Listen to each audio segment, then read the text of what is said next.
Holy macaroni, there's a lot of you now. There's like 40,000. There's more now. I promised that I'd do a Q&A after reaching 40,000 subscribers. I didn't think I'd get here quite so soon, but here we are. So I asked you guys on my Facebook and Twitter to send me questions, and I'm going to rattle through these now. So this is just a quick video to say thank you for being interested in what I make. It really means a lot. From @the_Northie, did YouTube help you financially through uni? If so, how much? The answer is no, not really. If you're a small-scale YouTuber like me, you really don't earn much money at all. You don't do this for the money, you do it because you like doing it. A really common question, I'm just going to pick on this one from Tom Benford, who asks, what's my plan after doing my PhD? I want to do video production. So I want to specialize in making videos about science and about higher education. So doing stuff on this channel, but that's only going to be part of it. It's also going to be making videos for other people like Exeter Uni, like other universities. Where I've already been asked to sort of give talks, and people have been interested in me making things for them. So I don't really want to think about it too much, because after the PhD is a very scary time to think about, because it involves having done the Viva and having written my thesis. But yeah, that's what I want to do. I want to combine science and media into one, and to do science video making. Jules Setzer asked, how can I stay positive after an Oxford projection? And is it a good idea to try again for a master's?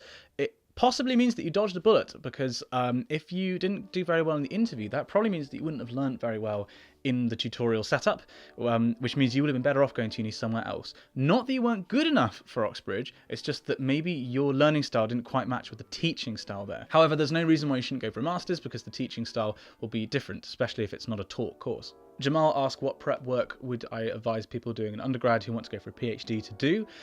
I think the best thing you can do is to make sure your CV shows that you are passionate about what you want to research. So ideally, you'd want to be able to do a research project like I did over the summer of one of your undergrad years. Ask academics, directly email them just saying, have you got any work? Can I do a summer project? I'm really interested in what you do. It might not be there's funding available. You might just have to take that hit if you can.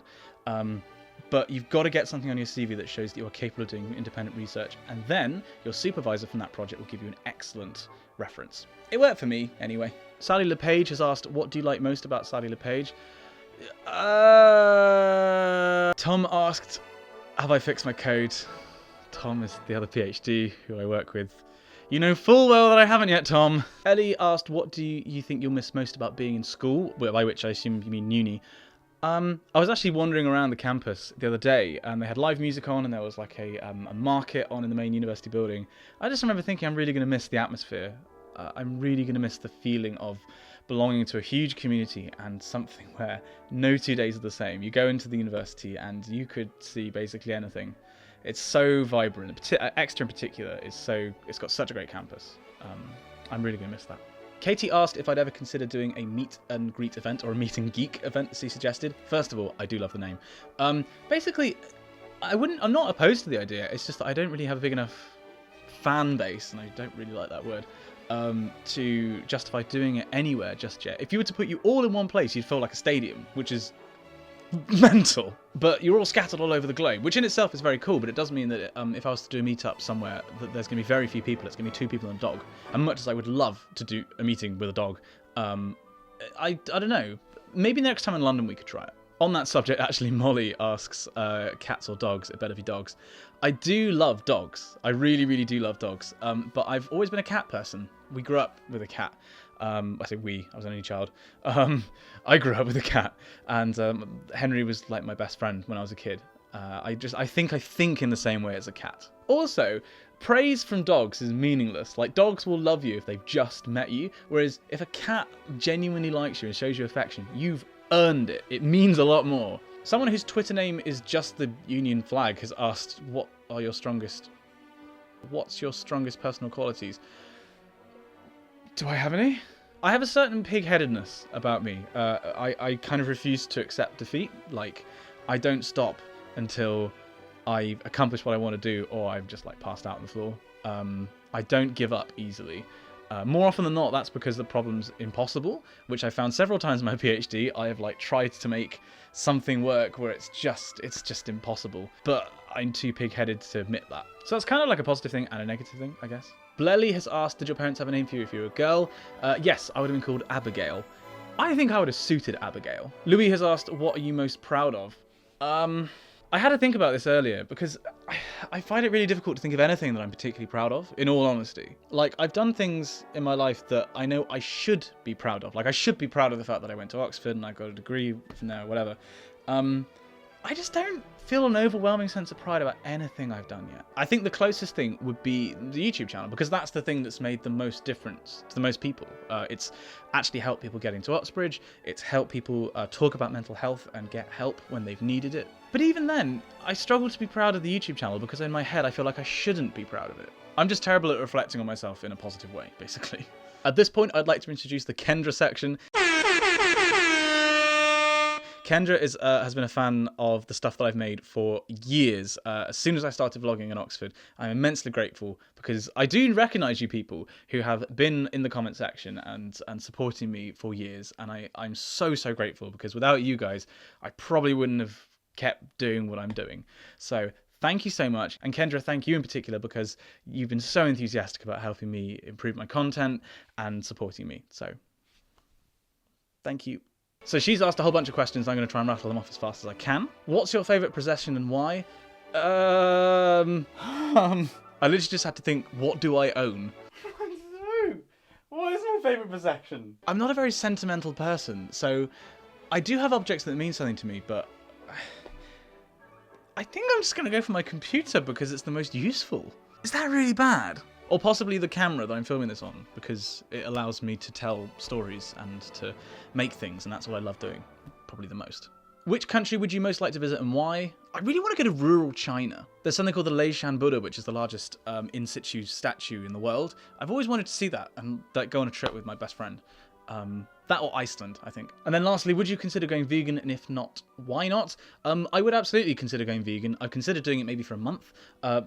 For exactly the same reasons that I'm vegetarian, which is for environmental reasons, reducing my carbon impact.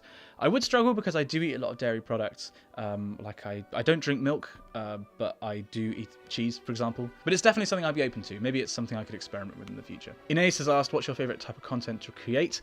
It depends. I really do like doing vlogs and sort of letting you follow me around during the day because it's a challenge. It's a real challenge to sort of make that interesting because my day's not very interesting. But I do also like doing science content. The big series that I'm working on at the moment, which I've been sort of dropping hints about, is a big science series.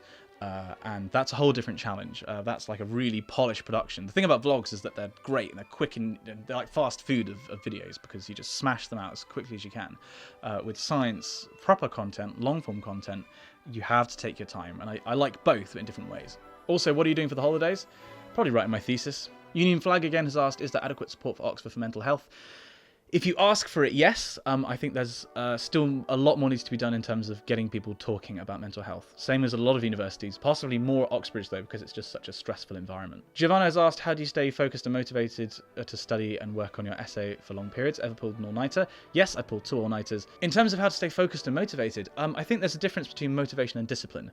I am not necessarily motivated to work a lot of the time, but I am disciplined to work. So I will get up, I will get to work, early in the morning, ideally, like at 9 o'clock. Certainly undergrad, you just get up, go to the library, do the hours, you get the work done. That's not necessarily because you want to do it, it's because you know you need to do it. That's discipline. Almost done. Daniel has asked, what's the position of your PhD colleagues and mentor towards your vlogs? Have you ever been judged by others because of it?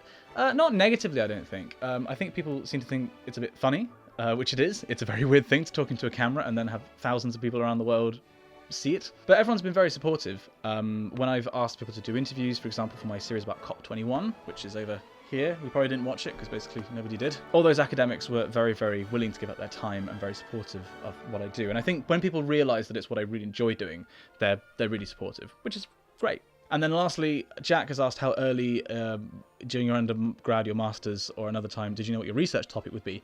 Now, at the start of my PhD, there was a broad research topic given, which was stratosphere-troposphere coupling. I was then allowed to find my way as to what I really wanted to answer.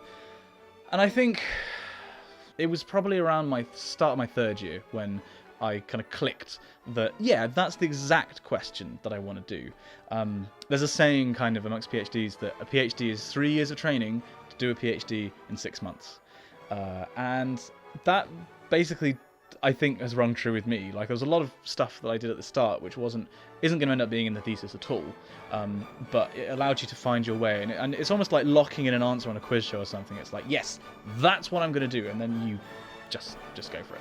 Right, that's quite enough.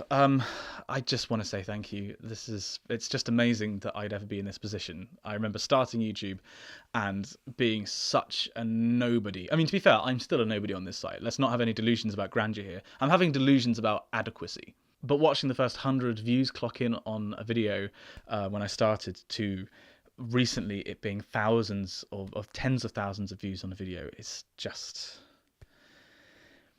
I'm just incredibly grateful. I really am. I'm grateful that you find what I make interesting, because there's so many other things you could be doing, probably more productive things. I know a lot of you watch my videos to procrastinate, and I'll tell you a secret. That's absolutely fine. But you choose to watch me, and that might be because you like how I present things, it might be you like how I edit things, but you appreciate what I do. And like anybody in this situation, all I can do is say, thank you very much. I'm going to keep trying to improve and keep trying to make better content. So thank you for sticking around. I hope you continue to watch videos on this channel and that you come with me and continue to join me on this journey into the scary real world when I graduate. Thank you for watching. I'll see you in the next video.